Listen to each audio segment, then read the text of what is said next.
આજથી રાજ્યમાં જનગણના 2027 અંતર્ગત સ્વગણતરીનો પણ પ્રારંભ થયો છે, જેને પગલે સુરતમાં કેન્દ્રીય જળશક્તિ મંત્રી સી.આર. પાટીલે પોતાના ઘરે પોતાની રીતે પરિવારજનોની સ્વગણતરી કરાવી છે, જેના પગલે કેન્દ્રીય મંત્રી સી.આર. પાટીલે પરિવારજનોની ઓનલાઈન વિગતો ભરી છે। આ સમયે મદદ માટે મનપા કમિશનર, ડેપ્યુટી કમિશનર સાથે અધિકારીઓ પણ ઉપસ્થિત રહ્યા।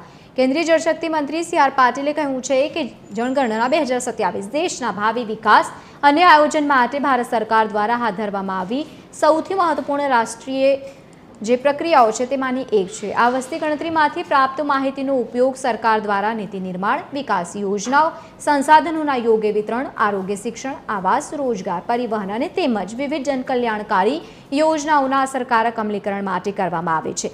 સાચી જનગણનાના આંકડા વિકાસનો લાભ યોગ્ય લોકો અને વિસ્તારો સુધી પહોંચે તે સુનિશ્ચિત કરે છે।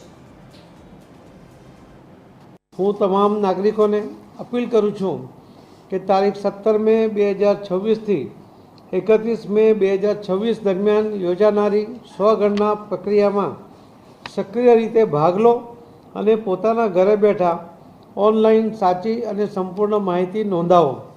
આપ દ્વારા આપવામાં આવેલી માહિતી કાયદા મુજબ સંપૂર્ણપણે ગુપ્ત રાખવામાં આવે છે અને તેનો ઉપયોગ માત્ર આંકડાકીય અને વિકાસલક્ષી હેતુઓ માટે જ કરવામાં આવે છે।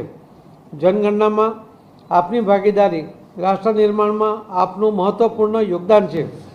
આવો આપણે સૌ સાથે મળીને જનગણના 2027ને સફળ, સચોટ અને સર્વસમાવેશી બનાવીએ।